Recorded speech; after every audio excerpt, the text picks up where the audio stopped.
Okay, thank you. So this is the sort of the wrap-up session of the first 2 days of the BRICS Astronomy Working Group for 2023. We've had a nice set of sessions talking about the wonderful science that's being done in the various BRICS countries. Yeah, thank you. On related to data-intensive and big data science. It's been very informative.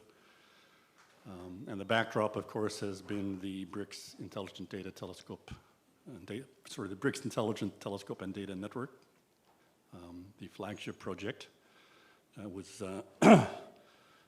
David talked about that on the first morning.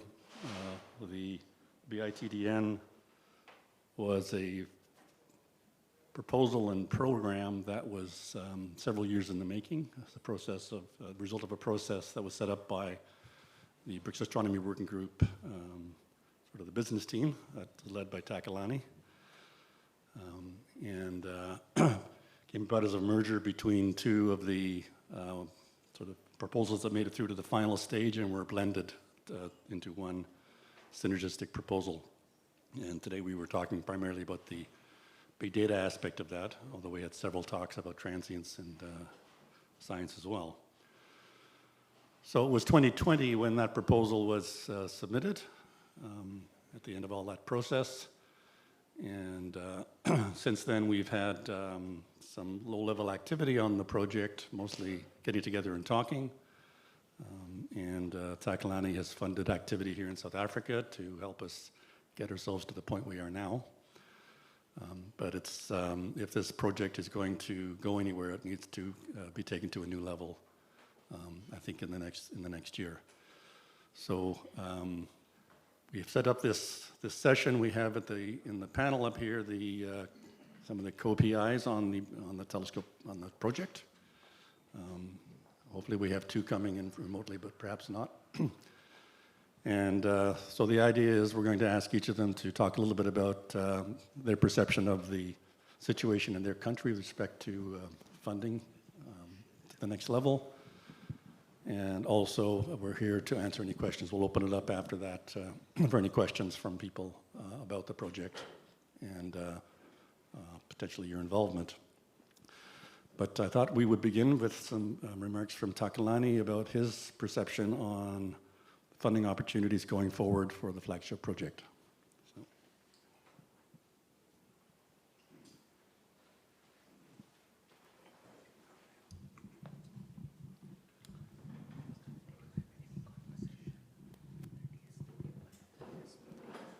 Okay, afternoon. Thanks, Russ, for this interesting panel discussion.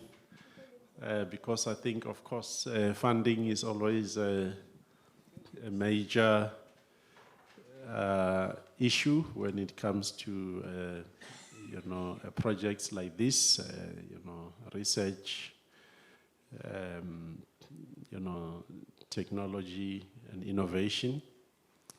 So, because it is, I think at the end of the day, funding enables, things to happen.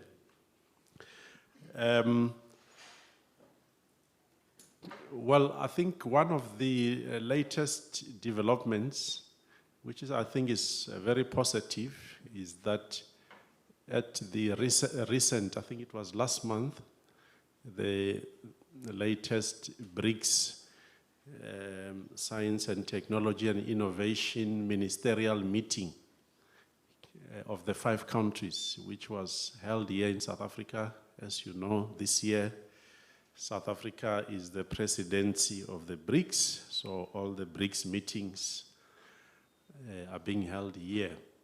So at that meeting, the ministers also made a resolution approving what we call the BRICS flagship program. So this program was being developed by the overall BRICS Secretariat, which is based in Russia. Some of you will know Yogesh Yaroslav, who is the overall BRICS STI Secretariat base in Russia. So he's been developing that concept of flagship program, which we have had opportunities, I think, on a few occasions to engage and make inputs. I think we were invited, to make inputs on that flagship program.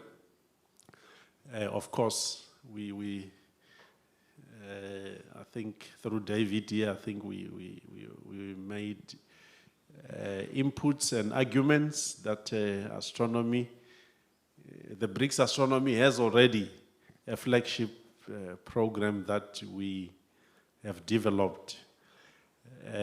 So we just happen to be the most advanced BRICS working group in that sense, that I think we're the only one that have a flagship program. So when it came, so it's kind of, we were already looking pretty much ahead. So of course that created a bit of discomfort, and we still don't know how this will go around, because they actually putting a program that will have a call for flagship programs. I mean, that is normally, that is the usual way. I mean, in any funding program, whether it is the EU funding program or, you always have a call, because, science has to be competitive to allow, quality research, which is peer-reviewed and so on. So yeah, I think that is where we are, but of course we presented that. So Yaroslav managed to present this at the highest level, which is the ministerial level. So it is one of the resolutions that were taken at that meeting, that this program has been approved for implementation.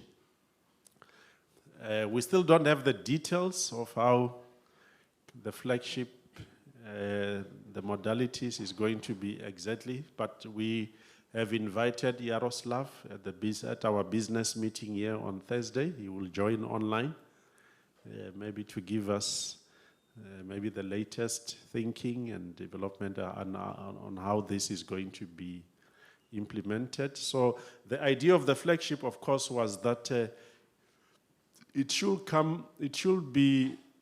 have some significant funding. I don't know to what extent, but at least, a few orders of magnitude than up to now, this collaboration was being funded by what we call, another source of funding was the BRICS STI calls that were being made almost on a 3-year cycle, every 3 years.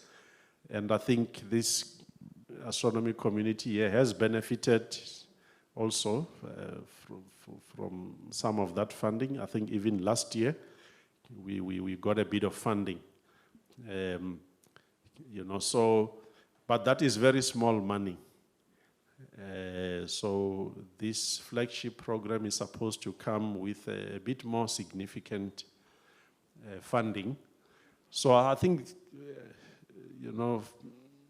from where I'm sitting, that is really what I can see is the most tangible opportunity that we have to participate in the flagship program in the next, hopefully in the next year or two, hopefully that will happen. And I don't know, other opportunities, because I think the way BRICS works is that all the countries have to agree and commit themselves that they will jointly, do this, So as Russ said, at the moment, there hasn't been that kind of funding except for the STI calls, and it's been mostly in-kind contributions, even on this project. Except that, of course, South Africa being the BRICS Secretariat for Astronomy, of course, we felt compelled so we did avail some funding to fund the project coordination and the participation of South Africa, and actually making this kind of meetings possible is through that funding from our budget. Yeah, so going forward, I mean, the other challenge within the BRICS is that we don't have yet what you will normally have in the Western world, which is a lot of donor funding that, you can access, and put forward proposals. So it's, of course, there is a BRICS bank, but as you know, a bank normally has very strict criteria because they usually look at it from a business perspective. But there are engagements, ongoing engagements with the BRICS Bank, because I know that even our government has put forward engagements that we should find a way of funding even scientific infrastructure through the BRICS Bank. So, but I think those discussions are still ongoing, unless maybe, because it's a bank, maybe we can find a way of how to rob a bank, and then get some money. David being the main principal investigator, maybe I need to get him some balaclava and a shotgun.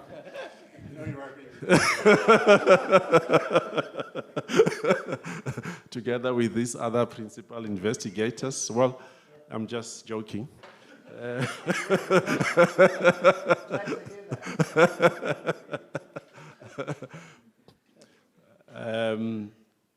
Yeah, so of course,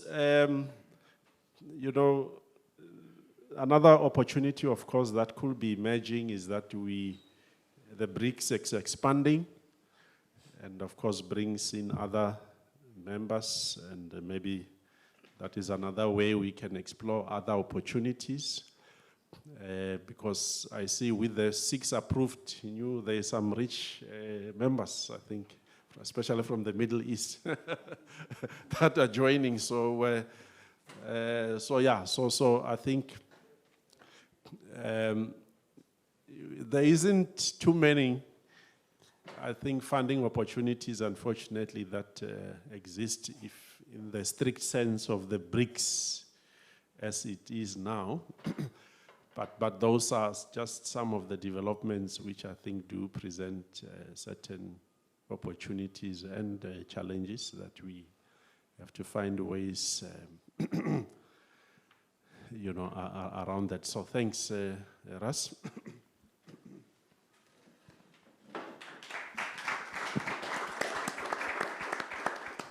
Thanks, Taklani, for those inspiring words and incitement to robbery.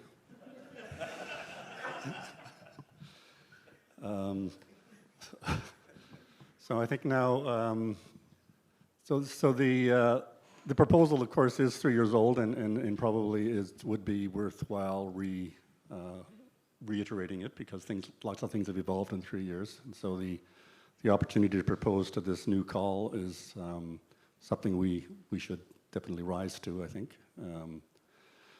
The funding mechanisms, it's likely the case that some of the funding for a successful project would be coordinated and centralized to some governing body that would be in charge of the project and responsible for the funding, but some of it also would be in-kind contributions and from partner countries. And so I think perhaps this is a good question for the panel, is their perception of the opportunities within their own countries for contributions which can be leveraged to a larger proposal going forward. And should we start with David? You're sitting there with a microphone. No, just sit, yeah. Okay. Yeah, so there's a couple of things I just wanted to pick up, partly from what Taklani said and suggested. So you're completely right that the BRICS Astronomy Working Group has led the way for the first flagship within BRICS, And it went through a due diligence, a proper process where there were call for proposals, the proposals were vetted, and we end up where we are today, 3 years later, well, 3 years after the approval of the program. In the meantime, as you say, there's the STI programs, and some of us here are on the most recent approved one, which we tactically decided to focus it on a specific aspect of multi-messenger, multi-wavelength astronomy, but it's within the whole theme of the flagship. And we did that deliberately. And so it's only modest funding from the perspective of South Africa. It's about 3 million rands over 3 years, and I guess a similar amount in yeah. So it's enough to at least now support some human capacity. So we can hire postdocs. In some cases, I think our Indian colleagues can support students, and we can organise workshops and so on. But as Russ says, and I say, we need to bring this to the next level. And I think that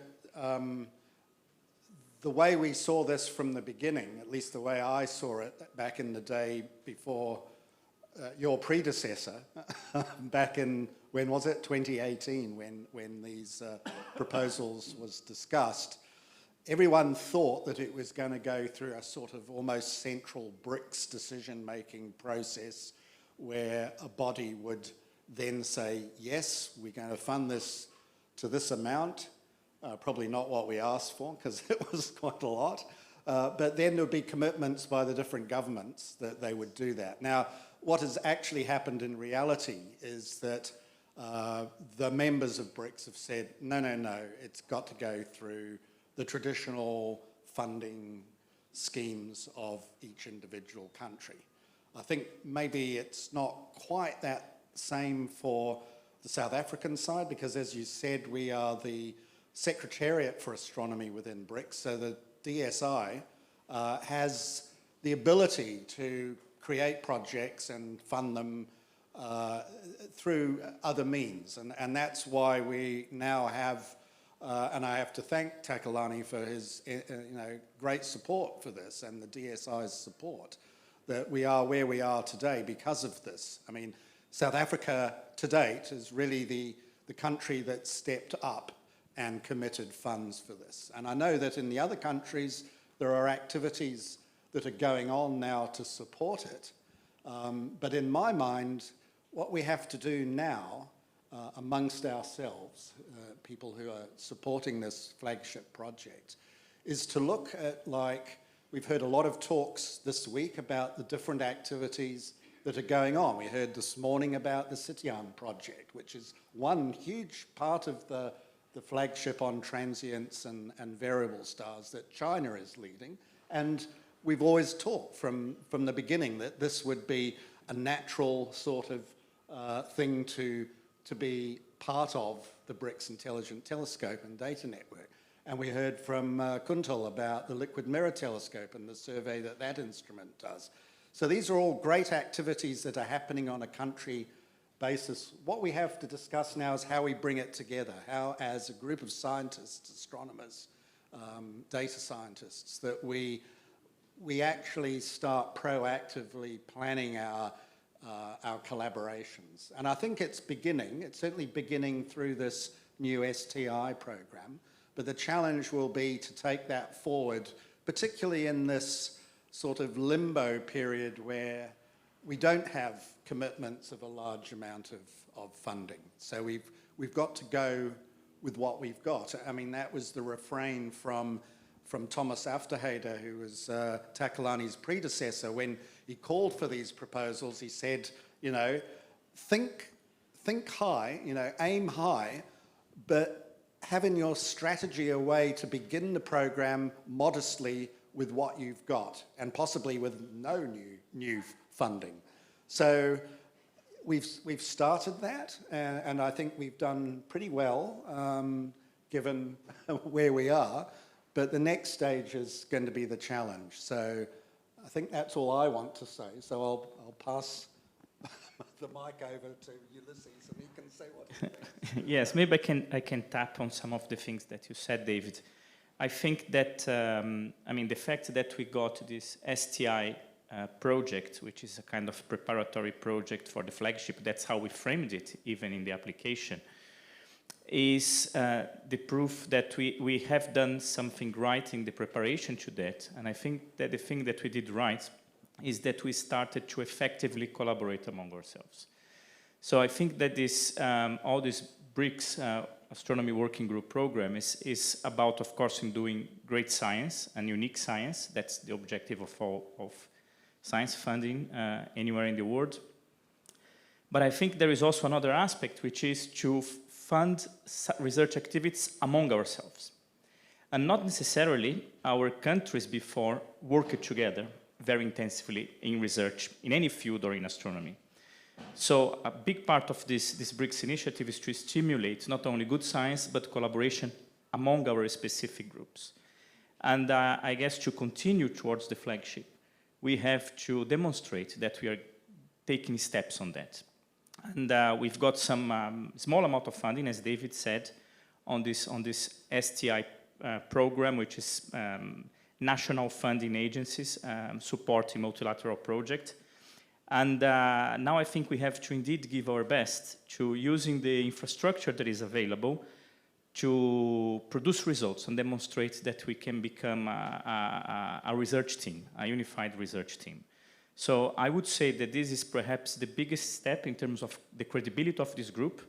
And in fact, if the flagship is going to be funded through a call, that's probably the single best thing that would put us in a good position to approve the Intelligence Telescope Network.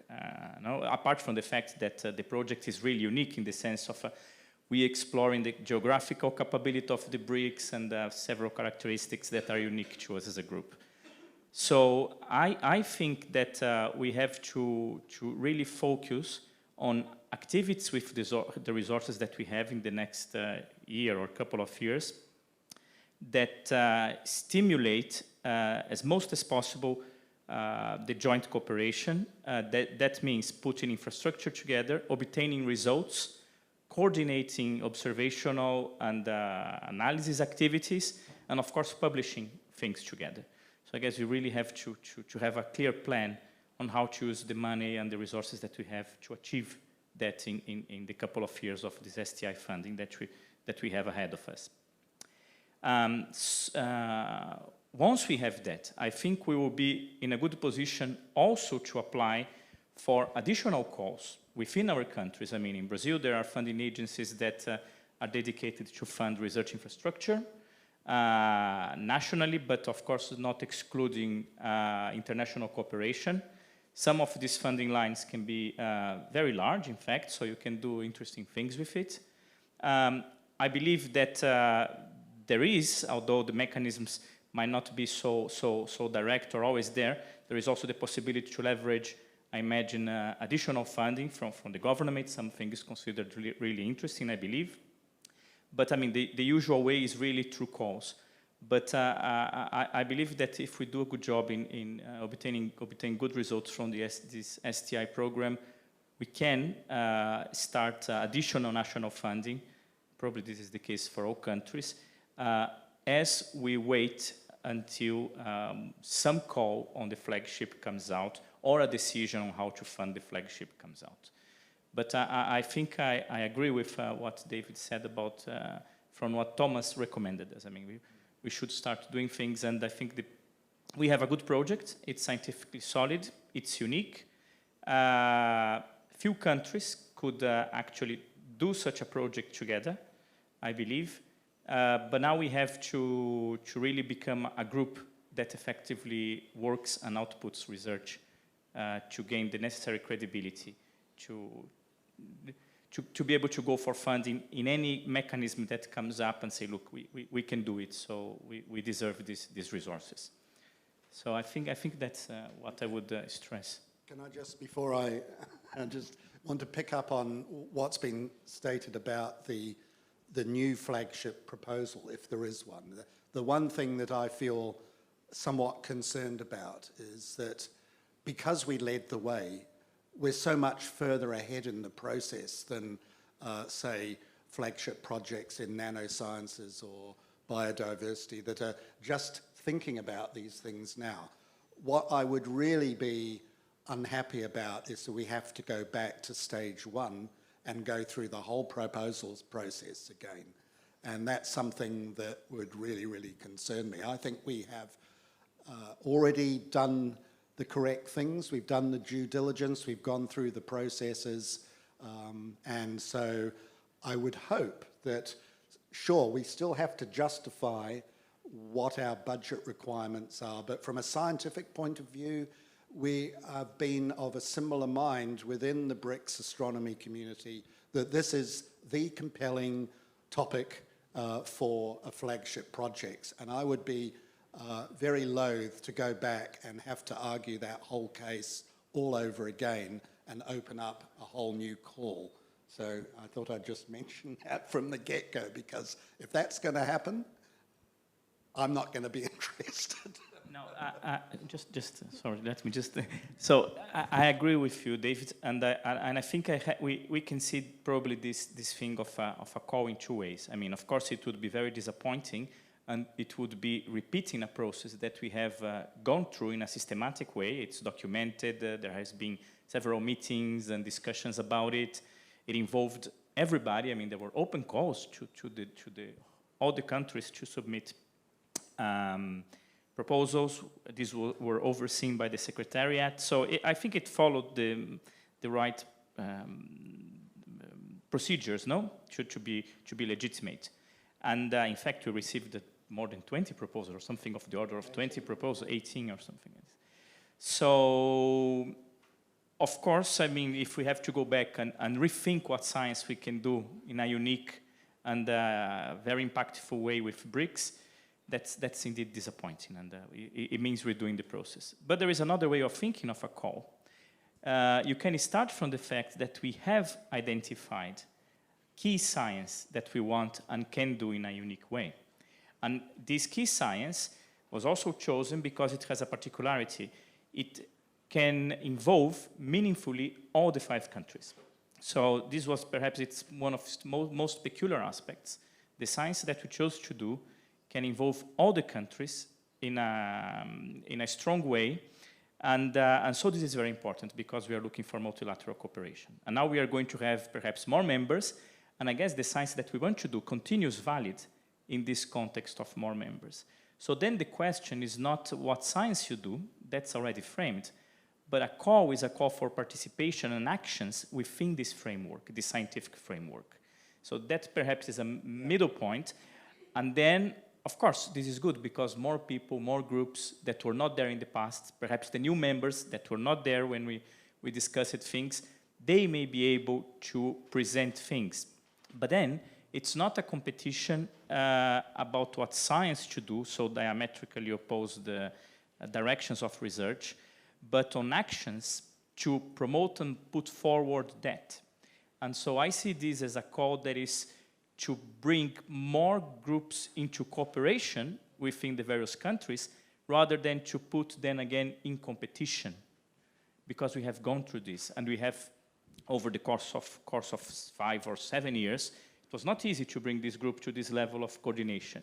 We really, when we started this BRICS astronomy, I think most of our countries, and certainly from a multilateral perspective, our collaboration was very thin.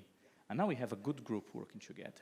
So I think that perhaps we can think of ways to frame this call in which we stress cooperation, inclusion, expansion, and not competition, redoing several years more of... because, I mean, we've been here working on this for 7 years. I doubt that any call which has the horizon of 1 year is going to put a smoother, no better cooperating multilateral group together than this one. Well said. Yeah, I just want to follow up on this conversation before we get to Kuntal.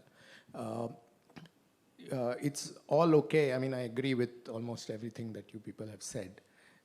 it's okay to state that A, we don't want to go back to square one. And B, even if we have to go back, we will end up putting in a strong proposal because we've done a lot of work in the background. I agree with both of those statements, but the moment there is an open call for proposals, then again, it's going to be open like the original call, which means we may get 18 proposals again, or maybe we'll get 28 or 38. And there is going to be, in practice, no advantage to the work that we have done because this will get evaluated by various committees and so on. So it's, we should also remember the fact that our group is now a merger of two disjoint proposals.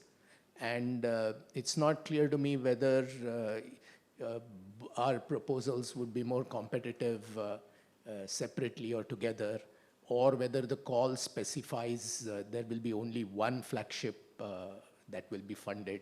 See, for example, to my mind, I mean, the easiest thing to do would have been to say that out of the 18 proposals, 2 proposals have been selected, and they're funded at some level. So that would have been the most straightforward process and procedure. But now we've gone off the track and ended up where we are today. And I think, I mean, this is going to be very hard to explain to the people who are going to put out the call. They may include good words about collaboration, cooperation, and so on. But when money is tight, at the end of the day, there is going to be competition. I'm not saying our proposal is going to be weak. I'm saying it's going to be quite strong and compelling. But there's no guarantee that all the work that we've put in over the years is going to make us the sort of top flagship proposal, particularly if the flagship is going to fund only one astronomy proposal. Then we're really going to be competing with people outside the people in this room, and it could go anywhere.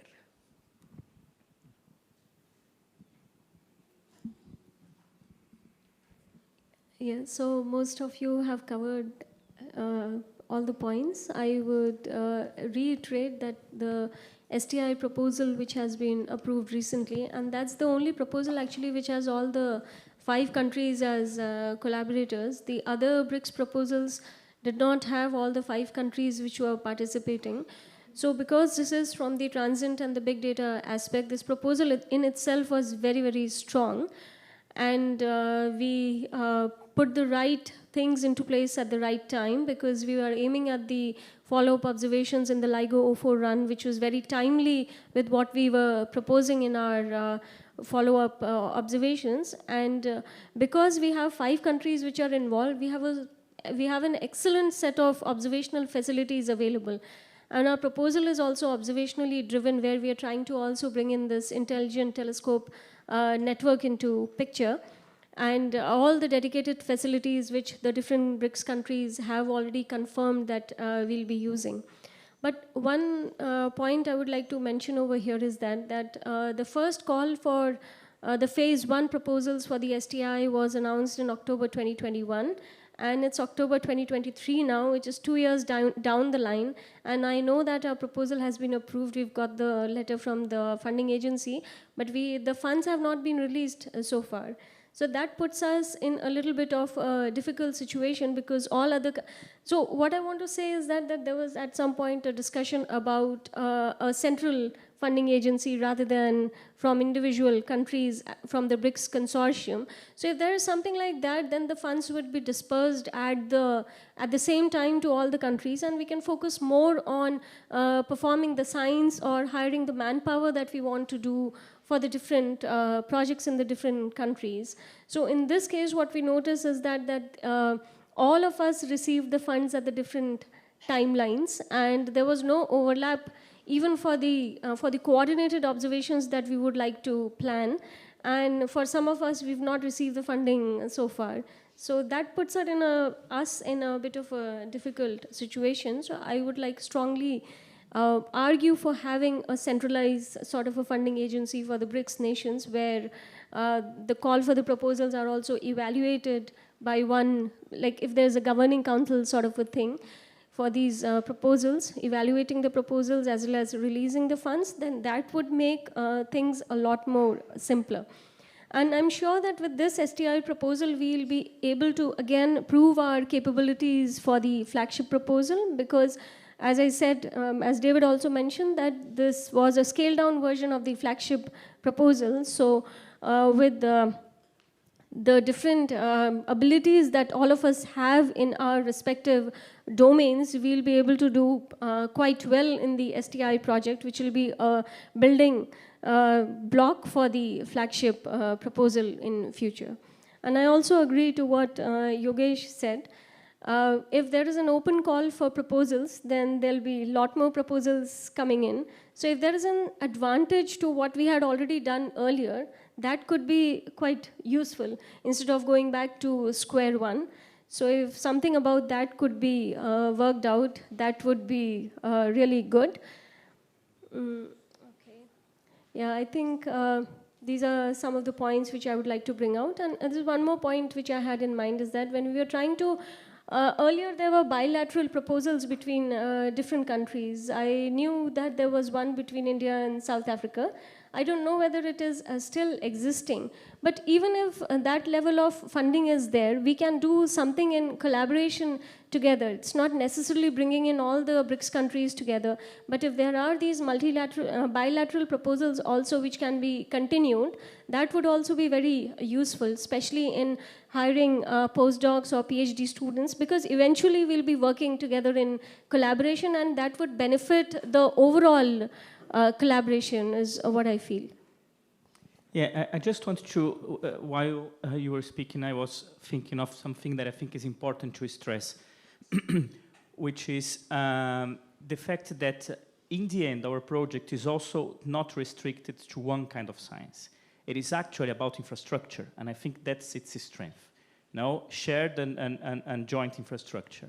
I mean, we are talking about a network of instruments, telescopes, which is also based on data and the sharing of this data and the joint analysis of this data with high level and the frontier techniques.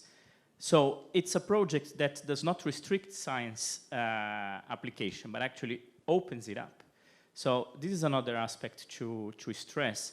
I mean, there is no point if we were able to formulate, in my view, a project that can bring up common infrastructure for astrophysical research in broad sense among our countries, to go back and start looking again into specific science topics. I mean, that's very restrictive. So when we talk about flagship projects, it has to be something that is structuring. So I think infrastructure projects like ours would be really the goal of such a call. And again here, we have a very strong formulation of it, which involves optical telescopes, high energy instrumentation, radio telescopes, data. It's very difficult to depart from this and arrive at a better solution. Thank you, Bifa. I think we should, we have two people that are part of the proposal that are online, and I'd like to give them an opportunity to speak. I hope you've been able to catch the drift of the conversation from your remote locations. Chenju, do you have anything that you would like to say?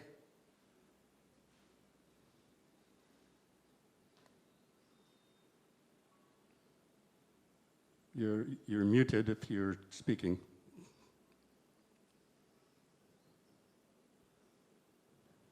Oh, I see, Alexei, you're all primed to say something. Do you want to go ahead? Yep. Oh, yeah. Okay. So, thank you very much for useful discussion. And I will be very short because all of us already said already all necessary things which we need to develop or elaborate during our collaboration. I mean, till now virtual collaboration, but nevertheless every country obtained STI support. I mean, support of project. And in Russia, there are 3 supported projects. From my point of view, if we are considering in future flagship project, we need to coordinate our submission and to have one project from one country within flagship project, which we discussed now. This is first my short remark. Second one, may I look for my sheet. Okay, next one. We need go from virtual collaboration to real collaboration. What I mean? Coordinated observations, coordinated development of necessary pipelines and software. And finally, which already said by Ulisses and Kuntal, to build jointly necessary infrastructure. Maybe most difficult, but inevitable solution if we will going to make joint infrastructure projects. And next one, and all of discussed three items is parts of real collaboration. And maybe in next discussion during business meeting or now, I would suggest for such collaboration our pipeline, which for planning observation and your suggestion to further development of our pipeline. We have pipeline for automatic reduction and pipeline for automatic transient search, including machine learning blocks in this pipeline. So we have three different pipelines which we are using. So we may suggest to develop jointly to further these pipelines. And last one of real collaboration, to write collaborative papers. Everybody from already discussed it, and maybe we need put on the table possible topic of such papers. So on our case, we are ready to suggest collaborative paper about very bright burst occurred, gamma ray burst occurred in 2010-08. We have a supernova signature, photometric signature. And if somebody from your teams is interested, please write me what kind of input you can put in this paper about bright bursts. Unfortunately, it was northern burst. And we start from few hours, start to monitor this burst and end up to 100 days, well, not 180 days, and to discover, and we discovered very good, very significant signature of late supernova. What it is? So that's all from my side. So thank you very much for everybody for good discussion and for the same ideas already said each of us. Thank you. Thank you, Alexei. Chenju, are you hearing us? Maybe while we're waiting for him, I just want to pick up quickly on what Kuntal was saying about the funding. Just quickly. Yeah. Is that all right? That's fine. So you're dead right that going through every individual country, the process was such that there was a pre-proposal phase which went to the Secretariat, which was great because that was a central body that assessed the initial program. Then it got sent up to all of the different funding bodies in all the 5 countries. The first country to approve it was Russia in October last year. The last country to approve it, and by the way, they would only approve it if the other 4 countries had approved it. So they knew in October that South Africa was going to approve it. We didn't find out till March this year. So there's a disparity in the decision-making along the way, which has led to, like, pressure on Alexei, who's been funded in October to start the program, and he's asked by the end of the year, so how's it going with all the other partners? And we haven't even heard the result yet, you know. So that is an immediate red flag to me, that this process that we have to go through for these bilateral projects is really, really difficult. It's not easy at all. That's what I wanted to say. So I have a follow-up on that, if I may. Just give me a couple of minutes. In India, we have a bilateral arrangement between France and India. And what they've done, this was set up in 1988. They've established a separate center called the Indo-French Center for Promotion of Advanced Research. It's a small body. It has about 5 to 10 employees. It is equally funded by the French and Indian governments. They put out regular calls every 6 months. Once a year, the call is completely open. The second time, they specify what area they want to fund more. So they have this concept of a flagship. And this is across all science disciplines. So there's a physics, chemistry, biology, mathematics, etc. Many channels are there. So they may, once a year, they will say that, okay, next year we want to focus on nanotechnology, the following year on astronomy, the following year on AI, and so on. It's the most bureaucracy-free organization that I've seen, and I've seen many. And what they do is, the proposal is received, within 3 or 4 months, you get a decision. That decision is made by the CEFIPRA Council, which has representatives equal in number from all countries.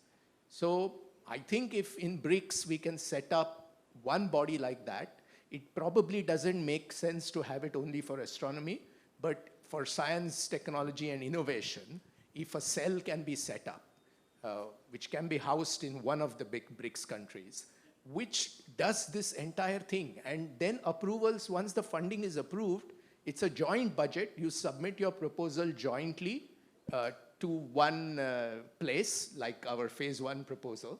You hear back from that same place 3 to 6 months later. Yes, it's been approved. And they never make cuts which are asymmetric. So it's not as if the French side got funded and the Indian side didn't get funded and so on. The whole proposal is evaluated as a whole by the council, which has representatives from all sides.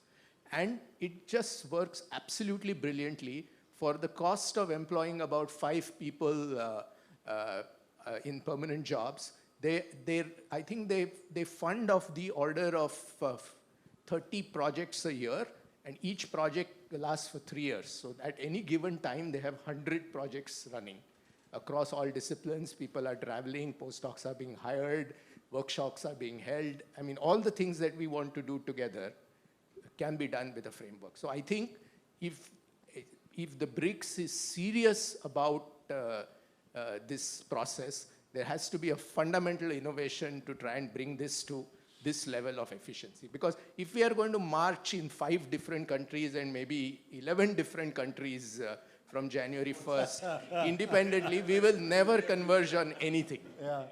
Yeah. No, I completely agree. Can I? Yeah. Yeah. No, you're exactly right, Yogesh. And I think, for 3, 4, 5 years now, we've talked. We've had money to allow us to talk, to get together and talk. Yes. And it's been great because we're all doing great things, but we're all doing our own thing. And really we need to begin, as Alexei said, to collaborate on the things that we actually want to collaborate on, to focus in on the areas that we want to jointly develop together. And to do that, we need money for people. Right? I think the glue that binds us are postdocs and grad students that work jointly on projects that are across the countries. And I think that I know the big data proposal, and I think also the Transient proposal had the concept of BRICS postdocs and BRICS graduate students, which would be jointly appointed. I think just doing that one thing would take us to the next level. And it's not that expensive. So I think a mechanism to do that would be fantastic. And we have talked about something called the BRICS Astronomy Institute, or that could be a body to centralize those kind of developments. But I think that simple capacity to actually fund people would make a big difference. And what you said about the French-India, there's a similar sort of thing that happens between Europe and South Africa. Through the DSI, there's something called SSTAP, right? The South African Europe, and it funds so-called cost actions, which are European-led projects for which South Africa can participate as if it was a European country. The proposal process for that is a pleasure in comparison to what we have to go through for NRF proposals. You have to write a proposal, both sides. It goes to the Department of Science and Innovation. They assess it, and you get a fairly rapid response. And compared to the sort of hidebound proposal processes that has been so dysfunctional at the National Research Foundation, this is a different level. And so I would hope that BRICS will have something similar to that will allow. Yeah, I mean, this is the sort of thing that should be brought up at the ministerial level meeting, because those are the people who can just say, yeah, sounds like a good idea, do it. If it's going to be a sort of bottom-up approach, convincing people, it's going to take a very long time for them to set this up. Yeah, but we can still make those inputs to Yaroslav. Yeah.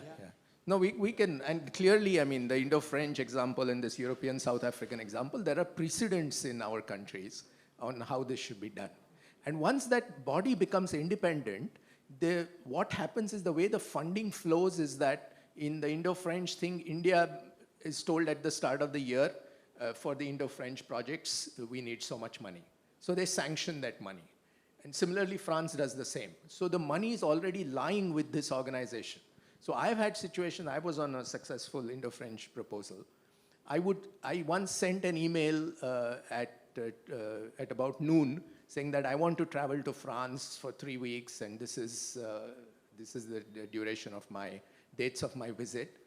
At 4 p.m., I got a response, your visit is approved. That's pretty cool. So, I mean, it doesn't happen within the same building or so quickly. So it is really brutally efficient. There is freedom in hiring postdocs and so on. Because what you do is you present a very detailed budget at the beginning, that we want to hire so many postdocs, there are going to be so many travels from here to there, and so on. And that once that is approved, the person approving it just checks that have they exceeded the number of travels that have been approved. If not, he ticks it. He also checks the duration of the travel should be up to 3 weeks. Is it up to 3 weeks? Yes. Then approved. So it's a simple checklist that they follow, and that is why a small number of people can run 100 projects at a time. And a lot of money, I guess. What's the budget? The budgets typically are 100,000 to 200,000 euros per project over 3 years. Okay, so we've had May I just add? I'd like to open up to questions at some point, but Okay, one last thing. no, I was just going to comment that I couldn't get an approval for traveling from my wife so quickly, so well done. Anyway. So we're coming up to the hour. No, but I have a serious comment. So my serious comment is that, I mean, maybe one way also to tackle the question of funding and the question of competing for funding or get direct centralized funding is going back to the question of the infrastructure. Because we are building infrastructure which is enabling for science. So when you talk about building infrastructure, BRICS infrastructure, this is different perhaps also from the point of view of the way the funding in the countries work to approval of scientific projects. So what we want to do with this is really, with this flagship, is really to build infrastructure. And maybe for that, there is a stronger case to have direct funding without having to go all the way back in discussions. So was it Alexei? Did you wanted to say something? So, Oh, there's a comment online. Okay. I would, Where is the comment? can I say one last sentences? 1, 2 sentences? Yeah. No?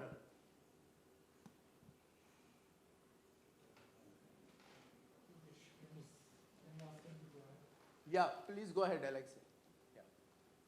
About funding of joint BRICS projects. Okay, so I would ask one more topic, which I forgot in my previous short talk. It is very important, as we already discussed now, synchronized funding in our countries. And maybe we can ask Secretariat of the BRICS or STI project at least to try to appeal to government or funding agencies to synchronize. We understand that we cannot be sure that it will be done, but at least we must do first step to possible synchronization of funding. Because in 19 October will be a discussion with chair of some part of Secretariat of STI from Russia. We can ask him to develop this problem and discuss on a high level, because it's a real problem, as said David in the initial part of discussion. Thank you very much. Thank you, Alexei. So now I'd like, as we're coming up to the hour, I'd like to ask if there's any comments or questions from the room to the co-PIs. You've been entertained by the conversation? Dharam?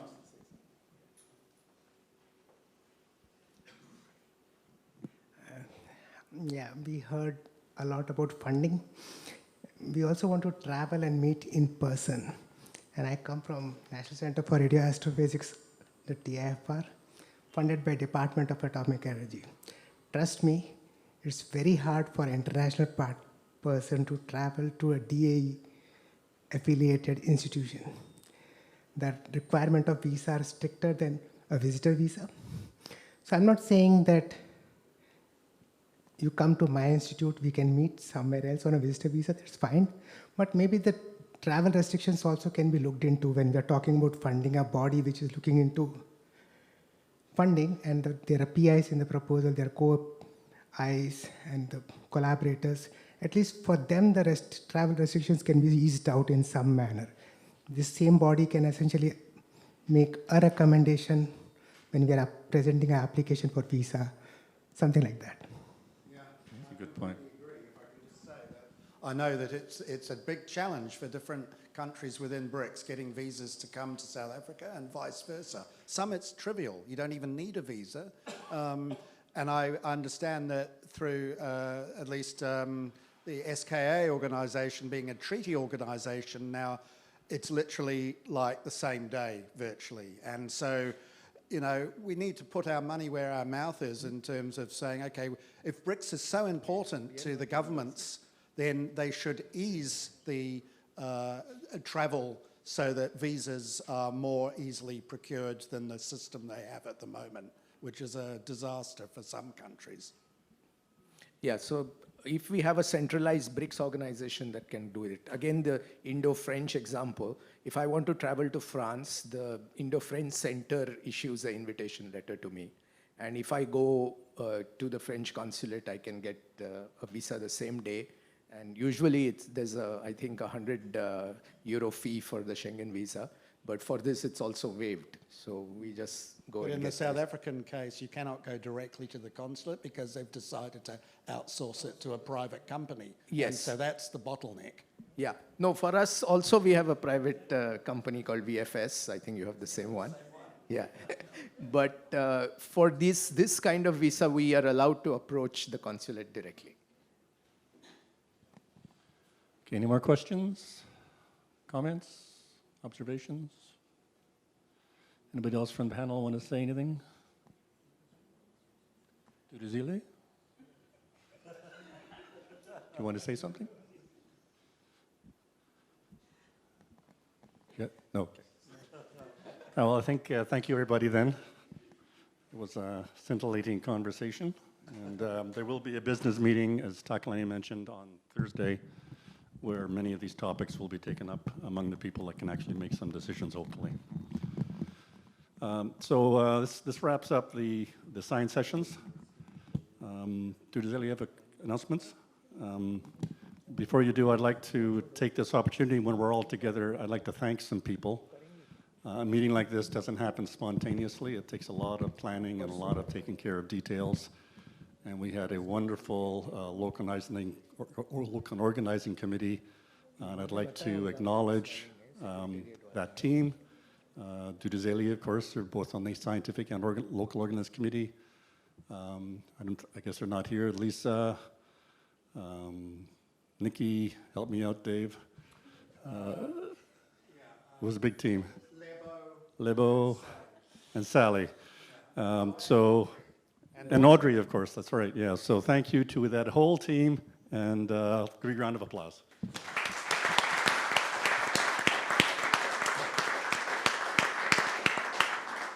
I'd also like to add a thanks to our AV people over here who've kept this running very nicely for the 2 days, and also to Christian Hetlager from the SAO who helped also with the whole sort of AV aspects of it too. So thanks very much to you guys. You did a good job. Thanks.